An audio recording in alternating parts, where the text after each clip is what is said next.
Sonar, l'univers de l'art. Madame, Messieurs, bonjour, bienvenue sur Sonar Télévision, l'univers de l'art. Aujourd'hui, à la une, on va revenir sur quelques sujets qui priment dans l'actualité en République démocratique du Congo.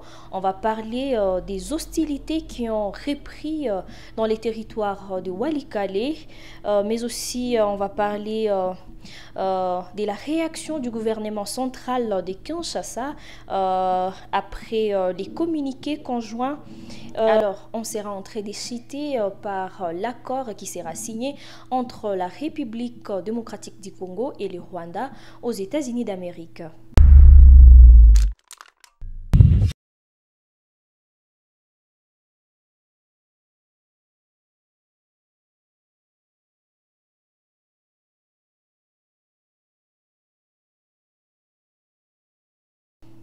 Alors, depuis 3 heures du matin de ce vendredi 25 avril 2025, les positions du M23 installées à Kassopo, à la limite entre les territoires de Massissi et Walikale, non loin de Nyabiondo sur l'axe Nyabiondo-Mutongo-Pinga, sont simultanées attaquées par le Wazalendo. Alors, les détonations d'armes lourdes et légères se font entendre dans cette partie de Walikale, créant ainsi un climat de psychose dans les chefs de la population. D'ailleurs, dans un communiqué rendu public jeudi 24 avril, les Wazalendo ont accusé le mouvement de l'AFC, Alliance Fleuve Congo, et le M23 de violation du cessez-le-feu après avoir attaqué leur position dans les villages Burubi, près de Mutongo, c'est en territoire de Walikale, et une tentative de progression sur les tronçons Mutongo-Luibo. Alors, ces affrontements surgissent au lendemain de la signature d'une déclaration conjointe entre la République démocratique du Congo et le mouvement politico-militaire Alliance Fleuve Congo et le rebelle du M23 sur une probable trêve. Après quelques jours de la publication du communiqué conjoint, il y a le gouvernement central de Kinshasa qui s'est d'ailleurs exprimé hier 24 avril sur les sujets du communiqué, comme je l'ai encore signalé, de ses délégués, et c'est de l'Alliance Fleuve Congo et les mouvements du 23 mars qui disent vouloir œuvrer à la conclusion d'une trêve. Alors, les réactions sont nombreuses et des commentaires juste après cette sortie. Alors, dans un briefing de presse, Patrick Muyaya, le porte-parole du gouvernement congolais, a confirmé que ces communiqués conjoints est un atout majeur pour atteindre une stabilité des paix. Et voilà donc, des discussions avec le Rwanda peuvent désormais évoluer autour du médiateur de l'Union africaine. Patrick Muyaya a déclaré, je cite, « Je pense que nous avons fait un pas et qui n'est pas les seuls, parce que maintenant, la question, par exemple, de l'aboutissement du processus avec le Rwanda ne se poserait plus dès lors qu'on a commencé la première phase du cessez-le-feu.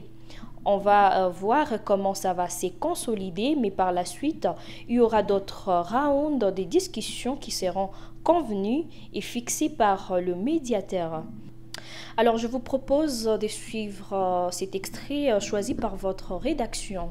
Vous ne pouvez pas interpréter la déclaration conjointe qui a été faite hier sans relire la déclaration du 18 mars. C'est l'élément déclencheur.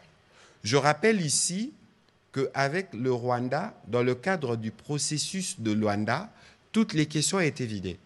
Il restait la signature. La question qui restait pendante pour permettre justement une évolution, parce que nous sommes dans une phase très critique qui est la phase d'atterrissage, c'était la question du M23.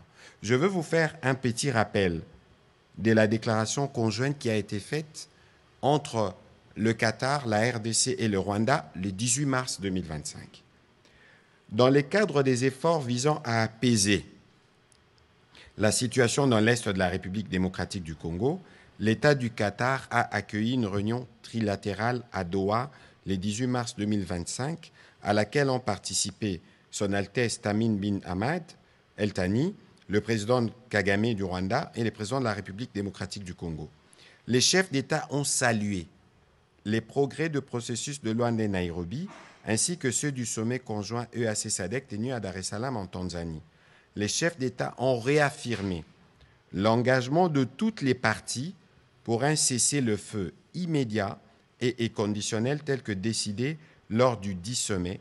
Les chefs d'État se sont ensuite accordés sur la nécessité de poursuivre les discussions entamées à Doha afin d'établir les bases solides pour une paix durable telle qu'envisagée dans les processus de Luanda, alignés au processus de Nairobi. Et donc, lorsque vous comprenez ces déclarations, la question qui suit, elle devient simple. Parce que le communiqué ou la déclaration conjointe qui est sortie hier n'est que la prolongation des engagements qui ont été pris. Parce que j'ai lu certaines réactions, on dit on ne mentionne pas le Rwanda. La question du Rwanda, j'ai envie de dire diplomatiquement, elle a déjà été réglée. Parce qu'il ne restait que la question de la signature. Il fallait déverrouiller la question sous-jacente, qui est celle du M23, et c'est dans ces cadres-là que les discussions des Doha se font. Mais il faut savoir ici que lorsque les discussions se faisaient, que ce soit à Luanda ou à Doha, c'est la médiation qui communique. Et donc, lorsque vous me dites hier qu'il y a eu des points de blocage, moi j'ai envie de dire que vous avez été manipulé.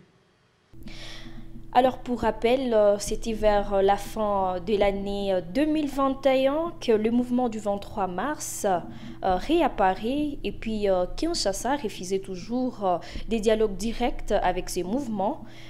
Et ces mouvements du 23 mars, juste après, il y a aussi l'Alliance Fleuve Congo qui s'est ajouté, celui des Corneilles Nangaa en tout cas, mais vis-à-vis de la situation actuelle et comment est-ce que le dossier continue à évoluer, on s'est dit que peut-être finalement les dialogues sera une solution pour la question sécuritaire à l'est de la République démocratique du Congo. Alors, pour finir, parlons de l'accord qui sera signé aux États-Unis d'Amérique entre la République démocratique du Congo et le Rwanda.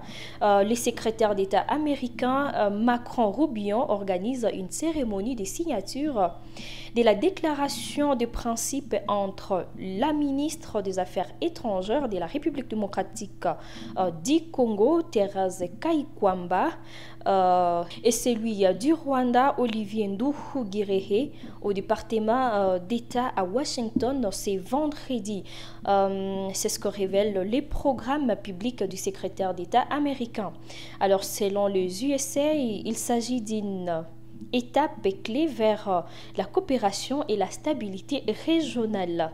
Si cette cérémonie a lieu, elle va compléter les démarches de Doha qui ont aussi abouti aux engagements de la RDC et du M23 AFC à travailler à une trêve menant vers les dialogues pour une paix durable dans l'est du pays. Alors, une déclaration de principe entre des États et l'expression sur document d'une intention aux volontés politiques conjointement exprimées. Ce document n'est pas juridiquement contraignant. Il énonce notamment les engagements généraux que les deux parties souhaitent respecter dans les relations bilatérales.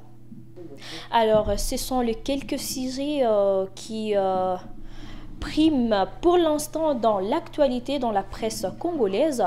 D'autres actualités suivront dans la prochaine production. Restez toujours branchés sur Zonart Télévision, l'univers de l'art. Et surtout, n'oubliez pas de vous abonner et activer la cloche pour ne rien rater sur l'actualité et l'évolution du processus de paix dans l'Est de la République démocratique du Congo.